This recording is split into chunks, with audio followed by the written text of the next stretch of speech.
राणा बेनी माधव भगत सिंह जी की स्मृति में बनी हुई इस स्मारक समिति से जरूर कहूंगा कि फर्स्ट फेज का कार्यक्रम संपन्न हुआ।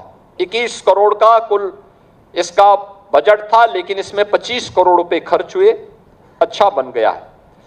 सेकंड फेज का काम हो रहा है। यहां पे जब मूर्ति लगे, राणा बेनी माधव भगत सिंह जी के साथ बीरा पासी की मूर्ति को भी लगाइए, उनके उन सहयोगियों की मूर्तियों को लगाइए, क्योंकि जब हम एक होकर के इस लड़ाई को आगे बढ़ाएंगे तो देश की स्वाधीनता बनी रहेगी। अन्यथा आपने कल देखा होगा, कांग्रेस के लोग केवल विरासत का अपमान ही नहीं करते। कल कांग्रेस के प्रदेश अध्यक्ष का आपने आचरण देखा होगा। हनुमानगढ़ी में दर्शन करने जाते हैं और बाहर जाकर के मछली का दावत उड़ाते हैं, ये राम राम चिल्लाते हैं। बेशर्मी की भी एक सीमा होती है। किसने कहा था फिर मंदिर जाने के लिए?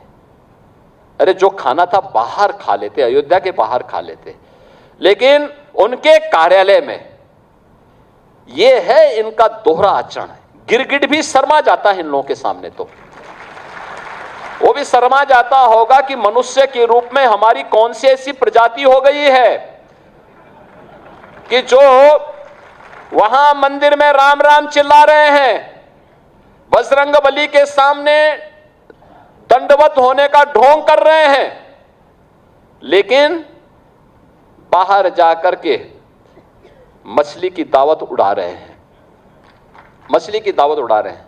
इनकी पुराना इतिहास है इस प्रकार का। प्रदेश अध्यक्ष कांग्रेस का, इनके भाई की हत्या की थी एक माफिया ने, और यह व्यक्ति उस माफिया के खिलाफ बयान देने के लिए नहीं गया, बल्कि उसके सामने उसके घुटने टेक करके नतमस्तक हो गया। अपने भाई के हत्यारे को यह व्यक्ति दुर्दांत माफिया के सामने घुटना टेक चुका था। और तो सरकार आई, इस सरकार ने फिर रगड़ करके उसकी भूसी निकाल दी।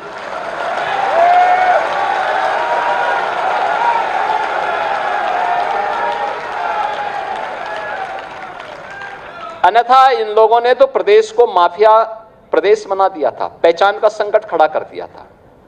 बहनों और भाइयों, आज उत्तर प्रदेश का कोई नौजवान हो, कोई बहन हो, कोई व्यापारी हो, कोई अन्नदाता किसान हो या कोई नागरिक हो, आज उसके सामने पहचान का संकट नहीं है।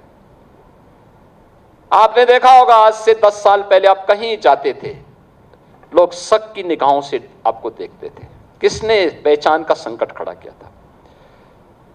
बेईमानी करते थे सपा बसपा और कांग्रेस के लोग, लूट खसोट करते थे ये लोग, गुंडे और माफियाओं के सामने घुटना टेकते थे ये लोग।